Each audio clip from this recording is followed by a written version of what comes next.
सिद्धि की शादी के बाद वो ससुराल चली जाती है। पीछे रह जाती है भाभी रानी।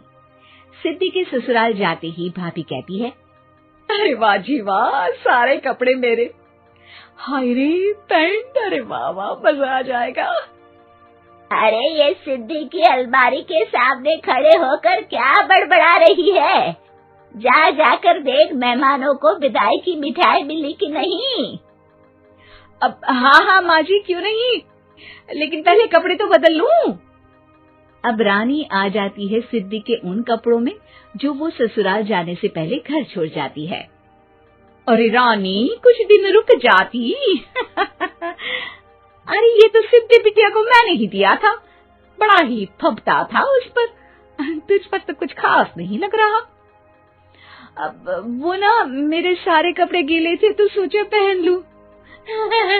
वैसे भी सिद्धि को कौन सा दिन पुराने आउटडेटेड कपड़ों को पहनना है। वैसे भी ये सूट तो मैंने तभी पहना था, वैसे खास है भी नहीं ये। हाँ ठीक है, लेकिन ना मेरी सिद्धि पर तो जमता था। सारे मेहमान चले जाते हैं और सिद्धि ससुराल से मायके पहली बार आती है। अपना घर, अपना कमरा, अपनी अलमारी। ये बोलकर जैसे ही सिद्धि अलमारी खोलती है तो सामने उसके कपड़ों की जगह कुछ और ही रखा होता है। माँ, ओ माँ, जरा कमरे में तो आना। सास और रानी वहां पहुंच जाते हैं। रानी ने पहनी होती है सिद्धि की जींस और टी शर्ट। अरे भाभी, ये क्या? ये तो मेरी बड़ी ही महंगी टी शर्ट है, इसे आपने घर में क्यों पहनी है? अरे बहुत मिलती है दीदी ये चौक की मार्केट में, 150 में। ओ भाभी प्लीज, ये एरोपोस्टल है, 2000 की एक टी शर्ट। ओहो, 2000 में तो दीदी 4 साड़ी आ जाए। अब क्या बोलूं? भाभी, ये मेरी अलमारी में छोटू के कपड़े, तो मेरे कपड़े कहाँ हैं? मेरी अलमारी में? अब दीदी आपको कौन से पुराने कपड़े पहनने थे?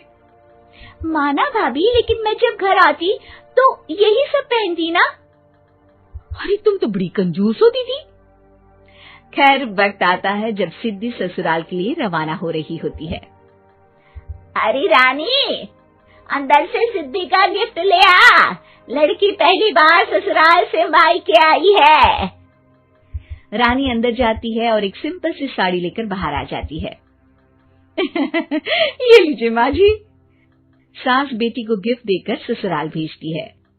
अगले दिन रानी एक सुंदर सी साड़ी पहनकर सामने आती है। अरे रानी, ये तो वो साड़ी है जो मैंने सिद्धि को देने के लिए दी थी जब वो ससुराल ले जाती, लेकिन ये तूने कैसे पहन ली? अरे माँ जी, ये साड़ी तो मुझे बहुत पहले से ही पसंद थी, लेकिन चिंता ना करिए, मैंने सिद्धि के लिए भी अच्छी सी साड़ी दी है। हाँ। तभी सिद्धि का फोन आता है। क्या माँ, कुछ अच्छा तो दिया होता ससुराल ले जाने के लिए। अरे पहले दिखा दिया होता।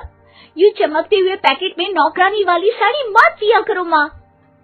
अरे बेटे, वो तेरी भाभी ने ना गलती से उससे पैकेट बदल गया। हाँ, मैं कल ही तेरे भाई के हाथ से तेरा वाला पैकेट भेज दूंगी।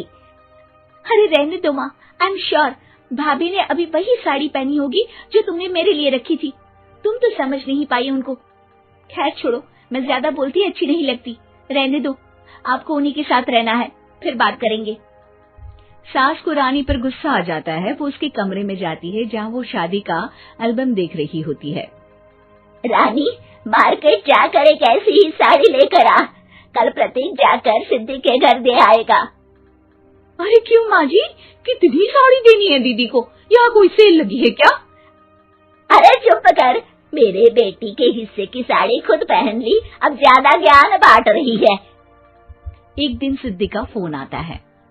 माँ, मेरी सास ने आप सबको खाने पर बुलाया है। सारे लोग सिद्धि के ससुराल पहुँचते हैं। खाना खाकर वो लोग निकल रहे होते हैं कि सिद्धि की सास सभी को गिफ्ट देती है।